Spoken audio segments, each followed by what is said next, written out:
لأجاريهم قلدت ظاهر ما فيهم فبدوت شخصا آخر كي أتفاخر. السلام علیکم. ہماری روزمرہ ڈیلی زندگی میں اگر ہم دیکھیں تو لذت اور ذائقہ یعنی کہ ٹیسٹ اور فلیور جو ہے بہت ہی اہم ہے. ہم روزانہ کی زندگی میں جو ہے ورائٹی آف ٹیسٹ اور فلیور یعنی کہ ذائقے کو چکھتے ہیں، ان کو پسند کرتے ہیں. مختلف کھانے پینے کی چیزیں ہیں، ہمارے آس پاس بے شمار پروڈکٹس ہیں مارکیٹ میں. آپ دیکھیں ورائٹی آف ٹیسٹ اور ذائقے ہیں، ان کے فلیورز ہیں جیسے کھٹا، میٹھا، نمکین، سویٹ، کڑوا. آپ دیکھیں مارکیٹ میں جو ہے پروڈکٹس جیسے کرسپی، جو سالٹی کرسپ ہوتے ہیں، ڈرنکس ہوتی ہے، چاکلیٹس ہیں، کھانے پینے کے فروٹس، ویجیٹیبلس ہیں اور مسالے ہیں جس کی وجہ جو ہم اپنے کھانوں میں ڈالتے ہیں، جس کی وجہ سے فلیور اور ٹیسٹ جو ہے ذائقہ بنتا ہے. تو بیسیکلی ہر انسان کا اپنا مزاج ہے اور ٹیسٹ اور فلیور کا، اور یہ لائف کا ایک بڑا ہی اہم حصہ ہے. ہر انسان کی لائف میں یہ انٹرٹینمنٹ کا ایک ذریعہ بنتا ہے. وہ اس کو ٹیسٹ کو یا فلیور کو انجوائے کرتا ہے اور ہیپی فیل کرتا ہے. اسی وجہ سے اگر آپ دیکھیں کہ دنیا میں بے شمار فلیور انڈسٹریز ہیں جو بزنسز کر رہی ہیں، جو ہمارے ماحول، مزاج، ہمارے ریجن یعنی ایریا کے حساب سے، ہمارے کلچر کے حساب سے وہ اپنی پروڈکٹس کو بناتی ہیں. اور یہ باقاعدہ ریسرچ کرتی ہیں، ایکسپیریمنٹس کرتی ہیں انسانی فلیور اور ٹیسٹ کے اوپر، اور پھر اپنے جو ہے پروڈکٹس کو بیچتی ہیں اور بزنس کرتی ہیں.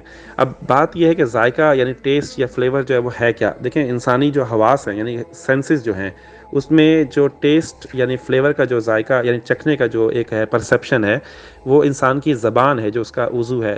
جہاں پر زبان جو ہے بولنے کے لیے بہت زیادہ استعمال ہوتی ہے، چاہے وہ اچھی باتیں کر کے، نیک باتیں کر کے ثواب کمانا، یا لغو باتیں یا فضول باتیں کر کے گناہ کمانا. وہاں زبان کا ایک اور استعمال یعنی کہ یوزیج جو ہے وہ کیا ہے، وہ ٹیسٹ کرنا یعنی فلیور کو، اس کو فیل کرنا، انجوائے کرنا. تو اب یہ اللہ تعالیٰ کی رحمت ہے، قدرت ہے کہ اللہ تعالیٰ نے زبان کی صورت میں ٹیسٹ یا فلیور کا ایک وہ دیا ہے. اب مطلب کیا ہوا کہ چکھنے کی جو قوت ہے یعنی کہ صلاحیت ہے وہ زبان میں ہے، اور اس کے ذریعے ہی ہم فوڈ کو فیل کرتے ہیں، محسوس کرتے ہیں، اس کو انجوائے کرتے ہیں. اب یہ جو ورڈ ذائقہ جو ہے یعنی ٹیسٹ، عربی زبان میں قرآن پاک کی دیکھیں اگر تو اس کا ورڈ جو ہے وہ زال، واو اور کاف ہے. باب نصرہ سے جب آتا ہے تو ذاکا یا ذوقو ذوقن یعنی کسی چیز کا مزہ چکھنا، تھوڑا سا کھانا، اس کو بہت زیادہ نہیں. اب لفظ ذائقہ جو ہے وہ مونس یا نفس کے لیے خاص طور پہ کیوں استعمال ہوا ہے؟ اس لیے کہ عربی زبان میں اکثر جو ہے آپ دیکھیں اگر قرآن پاک کو پڑھیں تو موت کا جو ذائقہ ہے، آج ہم اس کو سمجھنے کی کوشش کرتے ہیں کہ موت کا ذائقہ ہے کیا. اب سورہ عنکبوت جو ہے وہ آیت 57 میں کلو نفس ذائقۃ الموت یعنی ہر جاندار نے موت کا جو ذائقہ ہے اس کو ٹیسٹ کرنا ہے، چکھنا ہے، اور پھر اللہ تعالیٰ کہہ رہے ہیں ہماری طرف پلٹ کے بھی واپس آنا ہے. تو یعنی نفس کے ساتھ جو ذائقہ ہے دونوں مؤنث میں ایک بیلنس عربک گرامر کے پوائنٹ سے آئے ہیں.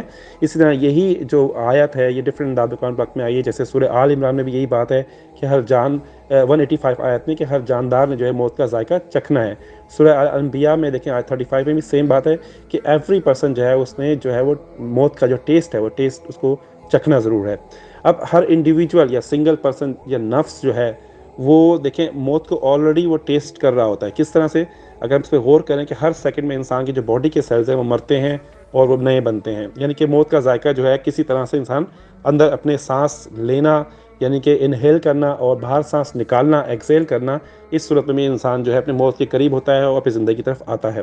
سوال یہ ہے کہ موت کے ذائقہ کا جہاں پر کیوں ذکر کیا گیا خاص طور پہ اس آیت میں یا ڈفرینٹ جگہوں پہ؟ موت تو ویسے بھی آنی ہے، لازمی ہے، ہم کہہ سکتے ہیں کہ موت آنی ہے. تو آج ہم پہلے اس چیز کو ڈسکس کرتے ہیں کہ ذائقہ ایکچولی ہم نے ڈسکس کیا کہ سینسز ہیں، کیا ہیں، آپ فیل کرتے ہیں اس چیز کو. اور اب موت کیا ہے قرآن کی زبان میں دیکھتے ہیں کہ میم واو اور تا مادہ ہے. باب نصرہ سے جب آتا ہے تو ماتا یموت موتن، ایک معنی تو ہیں اس کے کہ آگ کا بجھ جانا، دوسرے سینس جو بنتا ہے وہ کسی چیز یعنی جو جاندار ہے اس کا بے جان ہو جانا، ڈیڈ ہو جانا، مردہ ہو جانا. اور میتن جو ہے وہ اس میں صفت یعنی کہ بے جان یعنی ڈیڈ باڈی یا مردہ. پھر یہی مادہ میم واو تا جو ہے جب باب افعال سے آتا ہے تو اماتا یمیتو اماتہ یعنی کیا ہے کسی کو بے جان کرنا یا مردہ کرنا، ڈیڈ کرنا بیسیکلی میننگ میں آتا ہے. اور یہ صرف اللہ تعالیٰ کے ہاتھ میں ہی ہے جو زندگی سے موت اور موت سے زندگی کو نکالتا ہے. یہ قرآن پاک میں اللہ تعالیٰ کی خصوصیت بیان کی گئی ہے. اب بات سمجھ میں آ جاتی ہے کہ موت ہے کیا. اصل مطلب یہ ہوا کہ کسی جاندار کو کا پرسکون ہو جانا، بے حرکت ہو جانا، یعنی قوت احساس، عاقلہ، شعور جو ہے سوچنے سمجھنا اس کا وہ ختم ہو جانا، فنش ہو جانا. اور پھر ڈاکٹروں کے مطابق جو ہے انسان جو ہے وہ مر جاتا ہے اور اس کا نام اب میت ہوتا ہے یعنی کہ ڈیڈ باڈی ہوتی ہے. لیکن یہ بات سمجھنے والی ہے کہ یہ صرف انسانی جسم کے لیے ہی ہے. قرآن اور حدیث کے پوائنٹ آف ویو سے اگر ہم بات کریں تو انسان جو ہے اس کی باڈی تو ڈیڈ ہو جاتی ہے، لیکن اصل تو یہ انتقال ہے یعنی کہ ٹرانسفر ہونا ہے. اس انسان کی جو روح ہے اس کا اس عالم سے عالم برزخ کی طرف ٹریول کرنا ہے جو منتقل ہو جاتی ہے. تو یہ اصل میننگ ہے قرآن اور حدیث کے. اچھا اب موت آنا ایک تلخ حقیقت ہے, ایک بٹر وہ ایک ریالٹی ہے, سب کو پتہ ہے. ہر انسان کوئی بھی مذہب ہو, کسی بھی عقیدے سے ہو, کسی طرح کا بھی اختلاف ہو, لیکن موت سے کوئی بھی وہ انکار نہیں کر سکتا. سب کو پتہ ہے کہ اینڈ آف دا ڈے مرنا ہے. ایوری سنگل پرسن جو ہے وہ ہر جاندار نے, ہر نفس نے, یعنی سانس لینے والا جو ہے, وہ بریدر جو ہے, اس کو مرنا ہی ہے. اب کوئی شخص جو ہے خود سے مرنا نہیں چاہتا نارملی, مگر موت پھر بھی آ جاتی ہے. سارے کام جو ہیں, خواہشات جو ہیں آپ کے ادھورے رہ جاتے ہیں. اور کیا ہوتا ہے, ہمارا جو دین کہتا ہے کہ صرف انسان کے جو اعمال ہیں جو اس کے ساتھ جاتے ہیں, اور یہی موت کا آنا ہے. اب موت کا ذائقہ جو ہے وہ ہم اس طرح سے سمجھتے ہیں کہ اس کو ڈیفائن کرنا, ایکسپلین کرنا تھوڑا مشکل ہے, لیکن اندازے بھی ہیں اور لاجیکل پوائنٹ بھی ہیں کہ قرآن و سنت کی روشنی میں اگر ہم دیکھیں کہ ذائقہ, یعنی جو ہم نے پیچھے بات کی کہ آلریڈی انسان جو ہے وہ لائف میں موت کا ذائقہ چکھ رہا ہوتا ہے کسی نہ کسی طرح سے, یعنی اس کی باڈی کی جو سیلز ہیں وہ ہر لمحے ڈائی ہو رہے ہوتے ہیں, پھر نئے بن رہے ہوتے ہیں, اور اسی طرح سانس باہر نکالنا اور اندر لینا, وہ موت کے قریب اور دور جاتا ہے. اس طرح سے یہ زندگی اور موت سے گزرتا ہے ہر لمحے انسان, لیکن اس کو احساس نہیں ہوتا. اچھا اب قرآن پاک میں جو ہے موت کے وقت, یعنی بالکل جو جان نکلنے کا ٹائم جو ہوتا ہے, یعنی انسان کی جو فیلنگز ہیں, کیفیات ہیں, اس کے جو احساسات ہیں, ایک وہ سب بیان ہوئے ہیں بڑے خوبصورت انداز میں. یعنی ایک طرف تو وہ تکلیف, پریشانی, دوسری طرف جو ہے پوری زندگی جو ہے اس کی لائف جو ہے وہ سمٹ کے جو ہے, یعنی چند لمحوں میں یا منٹس میں جو ہے فلیش بیک کی طرح سامنے آتی ہے. اور تیسری چیز یہ کہ انسان جو کچھ پیچھے چھوڑ کے جا رہا ہوتا ہے اس دنیا میں, وہ اس کا غم ہوتا ہے. چوتھی چیز آگے کی تیاری, آگے کی فکر ہوتی ہے. یہ سارے پوائنٹس جو ہے یہ منٹس میں, سیکنڈس میں انسان کے دماغ میں, اس کے احساسات, فیلنگز میں آتے ہیں جب وہ مر رہا ہوتا ہے. اور یہی بات بڑے ہی خوبصورت اور ڈرامٹک انداز میں سورہ واقعہ آیت 83 میں دیکھیں ہم, فَلَوْلَا إِذَا بَلَغَتِ الْحُلْقُومَ. اب کیا ہے, یعنی تو کیوں نہ ہو جب کبھی وہ جان پہنچتی ہے حلق تک, یعنی کہ بلغہ کیا ہے, بلغہ یبلغ بلوغاً, یعنی انتہا کو کس چیز کا پہنچنا, اور حلقوم کیا ہے, حلق, یعنی گلے کی بات ہو رہی ہے. یعنی کہ جب انسان کی جان جو ہے حلق سے جب پہنچتی ہے, یعنی نکلنے کا ٹائم آ رہا ہوتا ہے, وَأَنْتُمْ حِينَئِذٍ تَنْظُرُونَ, اور تم سب لوگ, یعنی وَأَنْتُمْ حِينَ, تم اس حال میں اس کو دیکھ رہے ہوتے ہیں, تنظرون, کہ وہ اس کے بعد نزع کا عالم ہے, یعنی کہ وہ مر رہا ہے, جان نکلنے والی ہے, اور روح جو ہے وہ حلق تک پہنچ گئی ہے, اور تم سب بیٹھے ہوئے آس پاس کے فیملی ممبرس, اس کے رشتہ دار, سب لوگ جو ہیں اس کے قریب ہوتے ہیں اور اس کو دیکھ رہے ہوتے ہیں. لیکن اللہ تعالیٰ یہ بھی فرما رہے ہیں کہ پھر ہم اس کے سب سے زیادہ قریب ہوتے ہیں. اب ایسے وقت میں کوئی شخص کیا ہے جو مرنے والا ہے کہ میں صرف ایک چیک پہ ایک سائن کر دوں اور چیریٹی کے لیے 5-10 لاکھ دے دوں, یا کوئی 2-3 اچھے کام اور کر دوں, مجھے تھوڑا سا ٹائم مل جائے, 2 منٹ مل جائیں یا 1 گھنٹہ مل جائے, ایسا پاسبل نہیں ہوگا. ٹائم از گون, کچھ بھی نہیں ہو سکتا, وہ ٹائم اٹل ہے پھر موت کا. اب یہ بات سمجھنے والی ہے کہ بہت ہی عجیب سی فیلنگز ہوتی ہیں یہ. اب اگر ہم اپنے آپ کو اس تصور کریں ذرا 2 منٹ کے لیے, اس پوزیشن میں لا کے کہ جان نکل رہی ہے اور آپ نے بے شمار کام پیچھے چھوڑے ہوئے ہیں, بے شمار کام کرنے تھے, خواہشات تھی, لیکن آپ نہیں کر سکتے, ٹائم نہیں ہے. تو یہ بات سمجھنے والی ہے, بہت سوچنے والی ہے. ٹھیک ہے, اب یہی بات اس کو ایک دوسرے انداز میں سورہ قیامہ آیت 26 سے 30 میں اللہ نے فرمایا ہے, کَلَّا إِذَا بَلَغَتِ التَّرَاقِی. اب وہی بلا کا ورڈ آیا, دیکھیں پہنچنا ایک ایکسٹریم پہ, اور تراکی کا ورڈ کیا ہے کہ حلق کی ہڈی, یعنی کہ بات وہی ہے دوسرے الفاظ میں کہ سینے سے اوپر جو گردن کی سائڈ جو آپ کی ہڈی ہوتی ہے, جہاں سے وہی بات جان نکلنے والی ہوتی ہے, لائف آپ کی روح نکلنے والی ہے, وہی جگہ کی بات ہو رہی ہے. اور کلا, ہرگز نہیں, اذا, جب پہنچتی ہے جان اپنی روح یعنی لائف جو ہے حلق کی ہڈی تک, وقیلا من, اور کہا جاتا ہے کہ کوئی ہے, لوگ پکارتے ہیں آس پاس جو کھڑے ہوئے ہوتے ہیں اس کے آس پاس, وہ پکارتے ہیں کوئی ہے, راک. اب کیا ہے, را کاف اور یا مادہ ہے, یعنی کہ مطلب ہے جھاڑ پھونک کرنے والا, بچانے والا, یعنی کہ ڈاکٹر وغیرہ نے بھی جواب دے دیا.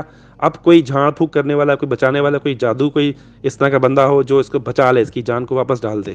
یا پھر ایک اور رائے ہے مفسرین کی کہ جو فرشتے عذاب کے اور رحمت کے آتے ہیں وہ اس کو اوپر لے جانے کے لیے, کیونکہ را کا مطلب بھی یہی بنتا ہے کہ اوپر لے جانا, چڑھانا اوپر, اس کے لیے آتے ہیں. بہرحال دونوں رائے ہیں, لیکن سمجھنے والی بات جو ہے وہ یہ ہے کہ کوئی کچھ کر نہیں سکتا.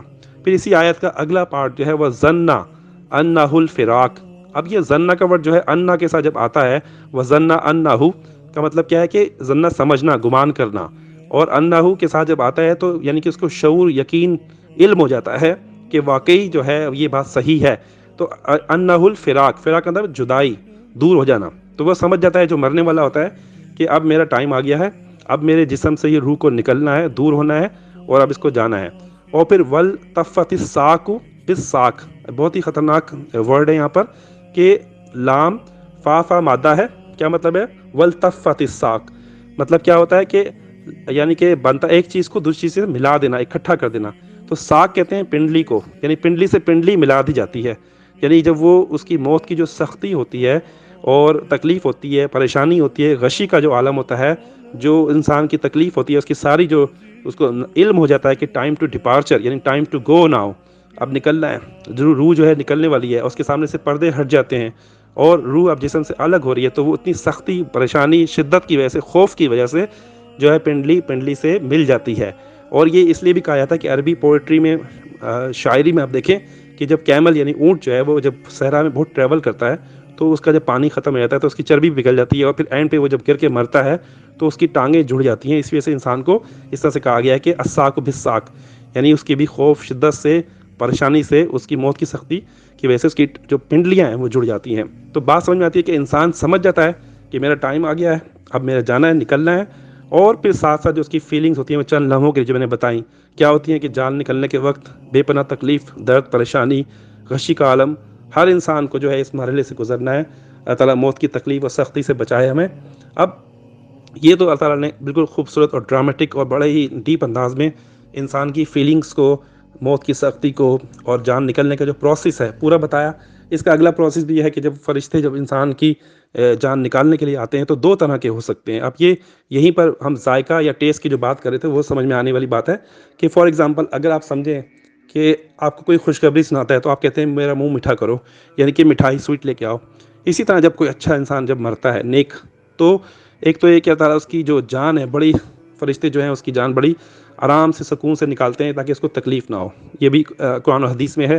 اور ساتھ ساتھ جو فرشتے آتے ہیں خود شکل اچھے فرشتے آتے ہیں اور اس کو کہتے ہیں پاکیزہ روح، اور اس کو بڑے پیار سے، سکون سے خوشخبری سناتے ہیں جنت کی اور اس کو ساتھ لے جاتے ہیں.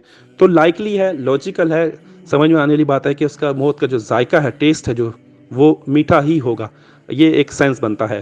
اسی طرح اگر اس کی اپوزٹ لیں، کوئی فاسق ہے، فاجر ہے، کافر ہے، گناہ گار انسان ہے اور وہ جب مرتا ہے تو فرشتے ظاہر سی بات ہے جب وہ اس کے پاس آئیں گے تو وہ اس کی بری خبر لے کے آئیں گے، اس کو دوزخ کے عذاب کی. اور وہ جو فرشتے ہوں گے ڈراؤنے اور خطرناک فرشتے ہوں گے اور اس کو خبیث روح کہتے ہیں اور اس کو مارتے ہوئے لے کے جاتے ہیں. تو ظاہر سی بات ہے موت کا جو ذائقہ ٹیسٹ ہو سکتا ہے اس کا، وہ کڑوا ہو سکتا ہے، بٹر ہو سکتا ہے. یہ ایک لاجیکل بات ہے.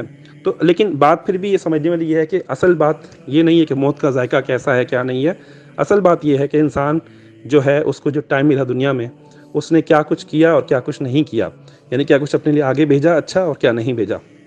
کیونکہ آخری لمحوں میں جب موت کی جو یہ جو کیفیات، فیلنگز بیان ہوئی ہیں ان آیات میں، بالکل کلیئر ہیں کہ تکلیف ہے. ایک طرف آپ نے دنیا میں مال، دولت، اولاد، پراپرٹیز جمع کی ہوئی تھیں، اور پھر جب آپ مرنے لگے تو وہ کوئی چیز آپ کے کام نہیں آنے والی، سب پیچھے رہ جاتی ہیں. اور پیچھے لوگ جو ہیں اس چیز کو انجوائے کرتے ہیں، اس مال و دولت کو، اس پراپرٹیز کو. اور آپ کیا ساتھ لے کے آتے ہیں؟ صرف اور صرف اپنے اعمال ہوتے ہیں. اور جب موت کا ٹائم آتا ہے تو اس وقت کوئی کسی کے کام نہیں آتا. یہ بات بالکل کلیئر ہے قرآن حدیث سے. تو ہمیں یہ بات تھوڑا سوچنا چاہیے، سمجھنا چاہیے. تو ہم بات کر رہے تھے موت کے ذائقے کی. تو ذائقہ کچھ بھی ہو موت کا، لیکن اصل پوائنٹ یہ کہ انسان جب اس حالت میں مرے کہ جو ہے وہ اس کے اعمال اچھے ہوں، نیک ہو، پوری زندگی اس نے صراط مستقیم پہ گزاری ہو اور اللہ تعالیٰ کا خوف ہو، تو ڈیفینیٹلی اس کا موت کا ذائقہ لائکلی ہے کہ اچھا ہی ہوگا اور وہ اچھی حالت میں جائے گا، آرام سکون سے. اب بہت سارے لوگ ایسے دنیا میں بھی ہیں جو لوگ گانے بجانے میں اور واہیات میں، فضولیات میں لگے رہے، اور پھر جب موت کا وقت آیا ان کا تو ان کے آس پاس لوگوں نے ان کو کہا بھی کہ کلمہ پڑھو، لیکن وہ کلمہ پڑھنا نصیب نہیں ہو سکا. کیوں؟ اس لیے کہ جب آپ کی زبان پہ لغویات، فضولیات، آپ کے جو گند ہے آپ کی زبان میں وہ رہا تو آخر میں پھر کیسے نصیب ہو سکتا ہے؟ بہت ان یوزول ہے، ممکن نہیں ہے. کیونکہ آپ نے پوری زندگی کافر اور فاجر کی زندگی گزاری، تو آخرت میں آپ کو کیسے کلمہ نصیب ہونا بھی بہت بڑی بات ہوتی ہے. اس کا مطلب یہ کہ اللہ تعالیٰ نے آپ کو اس قابل بنایا. ٹھیک ہے. اچھا، اب موت کے ذائقے کی بات ہم نے ایکسپلین کی. یہ جو ذائقہ کا لفظ ہے، ٹیسٹ کا، یہ آتا ہے عربی زبان میں کچھ یعنی قرآن پاک میں اگر آپ دیکھیں کہ ذائقہ یعنی ذوق جو ہے وہ کسی چیز کے چکھنے کے میننگ میں آیا. میں نے بتایا اصل میں اس میں مطلب تھوڑا سا بھی ہو سکتا ہے اور بہت زیادہ بھی ہو سکتا ہے. اس لیے قرآن پاک میں جو ہے عذاب کی جو میننگ میں بھی ذائقے کا آیا ہے. جیسے قرآن پاک میں اگر آپ دیکھیں کہ سورہ سجدہ آیت 20 میں ہے وَقِيلَ لَهُمْ ذُوقُوا عَذَابَ النَّارِ، یعنی ان سے کہا جائے گا کہ اب دوزخ کے جو ہے عذاب کے مزے چکھو. یہی بات قرآن پاک میں مختلف آیات میں سورہ صافات میں دیکھیں آیت 38 میں اِنَّكُمْ لَذَائِقُو الْعَذَابِ الْعَلِيمِ، یعنی تمہیں جو ہے عذاب کا جو ٹیسٹ ہے، مزہ ہے، اس کا چکھنا ہے.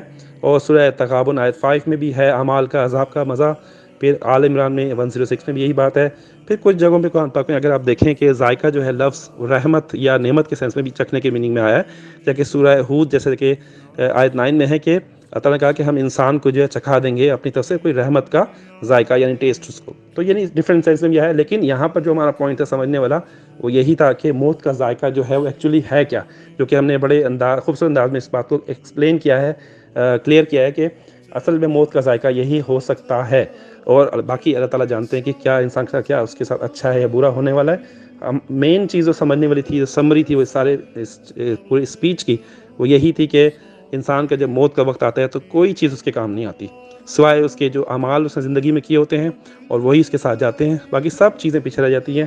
تو انسان کو صرف اتنا ہی کرنا چاہیے جتنا اس کو واقعی دنیا میں حلال طریقے سے اچھا رہنے کے لیے ضرورت ہے، اور اگر انسان زیادہ الحکومت تکاثر کی طرح حد سے زیادہ کثرت کی طلب کرتا ہے تو پھر اس کا رزلٹ بھی ایسے نکلتا ہے جو میں نے بتایا کہ اینڈ پہ اس کو کچھ نہیں ملتا، اور اس کی جان جو ہے وہ گلے میں اس کی حلق میں ہوتی ہے، اور وہ سوچ رہا ہوتا ہے کہ میں نے کیا کچھ کیا اور کیا کچھ نہیں کیا، سب کچھ فلیش بیک ہوتا ہے سیکنڈز کے اندر، اور انسان اس ٹائم کچھ بھی نہیں کر سکتا۔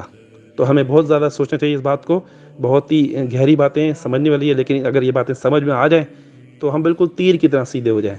تو اللہ تعالیٰ ہم سب کو توفیق دے، انشاءاللہ بات ہوگی۔